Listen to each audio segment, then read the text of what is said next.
What's up YouTube, Zero here, and welcome to the place where gamers, witches, wizards, and superheroes unite. The CDL is back with the Kickoff Classic weekend coming this weekend, January 23rd and 24th. So today, I'm going to be making my predictions. These are 6 matchups amongst CDL teams voted on by the fans. I know I partook in those votes, and I hope y'all did too.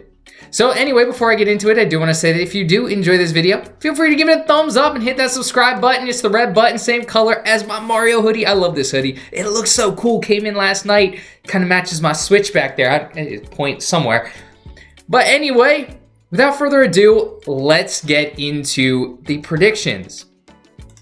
So the first matchup we have is going to be at 3 p.m. on Saturday, January 23rd. We're going to have the Dallas Empire take on the New York Subliners.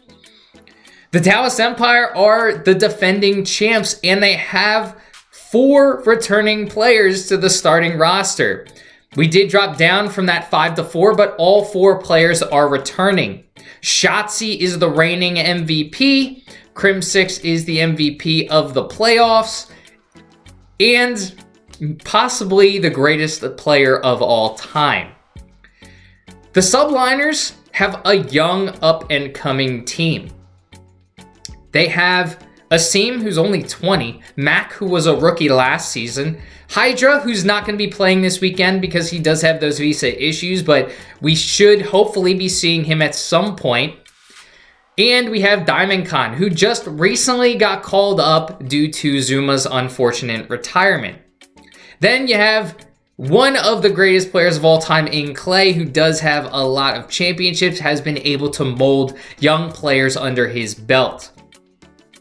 Now, I'm going to take the Dallas Empire in this one, actually 3-0. And some of you are going to be questioning, why 3-0? Well, Zuma just retired. It was just very recently, so I'm sure Diamond Khan hasn't gotten a ton of an opportunity to scrim with the team. He's a young player, hasn't gotten a ton of opportunity to scrim with the team. I don't think the team is going to gel as well as the Empire is going to, considering the Empire's been playing together for over a year. They won a championship together. The New York Subliners don't have really anyone in that starting roster who's played with each other. Mac is the only returning player to the Subliners. And I think the team is going to take a little while to really gel together. Maybe look for mid-season where they really start to gel with each other. But right now, I'm going to take the Empire 3-0. Our next matchup on Saturday is at 4:30. It's the Los Angeles Guerrillas versus the Seattle Surge. Both of these teams were the laughingstock of the league last season. There's no other way to put it. Both were not very good. Seattle has Octane returning, and we all know Octane's a great AR in the league. The Guerrillas have Vivid returning. Now, some of the players that are on both of these teams are great players. You have Silly and Apathy, who joined the Guerrillas. You have Prestini and Looney, who joined Seattle. You have a lot of good players in this matchup, but are they going to be able to really gel with each other? I'm not sure Seattle is going to be able to flip a switch. I've watched a lot of their scrims, whether they were facing another CDL team or if they were facing an amateur team, and they have not looked good. I saw them facing Parasite's amateur team not too long ago, and they got slaughtered by an amateur team. They got 100-point clubbed twice. That's not good. So I do think the Guerrillas are going to have the edge. I've seen a couple of scrims, the Guerrillas facing other teams, and they've looked okay, not amazing. I don't think they're going to be able to, not yet anyway, compete with the top of the league. But I do think they've looked okay, and enough to the point where I think they're going to beat Seattle 3-1. Our last matchup on Saturday is at 6 p.m. Atlanta FaZe against the Florida Mutineers. Now, Atlanta FaZe, when they signed RC, I think all of our jaws dropped. You're like, you just took one of the best teams on paper and made it better. Simp and Celium were runners up for MVP last season. Arcides is amazing, and then Simp with Abizi the Tiny Terrors, just an amazing roster on paper. The Mutineers, they did some good things last season, and they have a few returning players in Skies, Havoc, and Awakening. However, just recently it seems that Havoc was benched for Neptune, who's going to be a rookie, going to try and get up quickly enough in the system playing with the team. And they also have Slacked, who is a known veteran. Now, I think Neptune is going to take a little while to get kind of in it, get kind of with the groove. I think the team's going to take a little while to gel. I saw some of their scrims, and they've been doing okay. Optic's been on fire, so Optic beating them isn't really too surprising because Optic's just been on point. So with that being said, just the Tiny Terrors, the team on FaZe, I'm thinking FaZe is going to take this 3-1.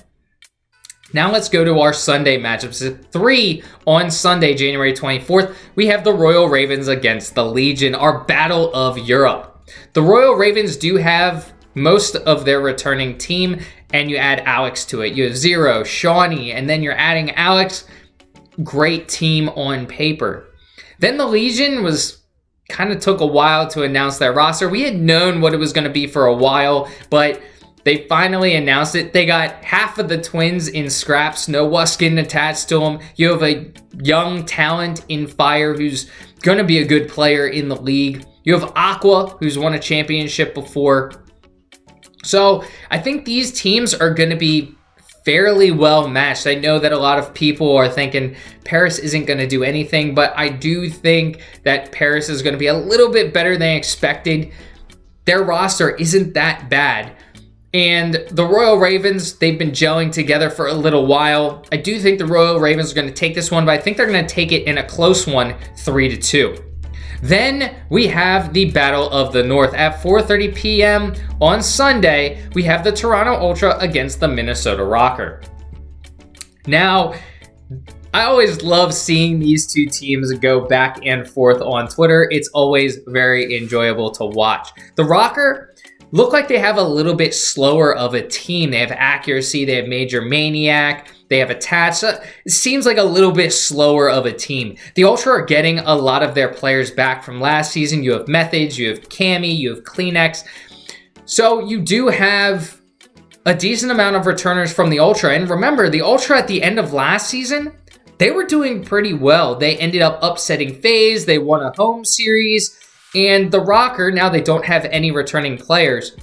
Their team didn't do too well last season, so they're trying to correct the ship. However, the slow-paced nature of the Rokkr, I think, is just going to be outpaced by the Toronto Ultra. I'm saying Toronto Ultra take this 3-2. And finally, the biggest matchup, the one that most people are looking forward to, is Chicago Optic against the LA Thieves. Now, the LA Thieves have not been really streaming a lot of their matches. What I've seen is through other streams. Optic have been, and Optic have been looking on fire.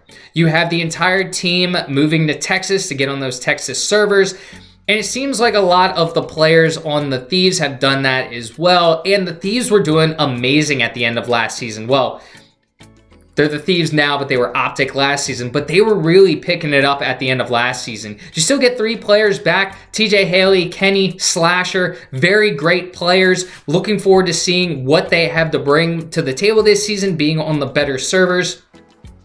And then you have adding Temp to that roster, which is going to be pretty amazing. Optic, you have 3 players back. You have Formal, Scump, and Envoy, amazing players, and then you're adding Dashy to that. As long as Dashy can overcome some of the negative stuff that happened last season, I think Optic is going to be amazing as well. This is really the matchup all of us have been looking for, and this is exciting. This is the one that we want to see the most. Just based off of what I've seen so far, Optic has been tearing it up in scrims. I'm going to give it to Optic 3-2. I think this is going to be a very close matchup. I think both these teams are very evenly matched. However, I think Optic, just based off of what I've seen, have been tearing it up. So let me know in the comments section what you think about who's going to win this weekend. And let me know who your favorite team is. Until next time, peace.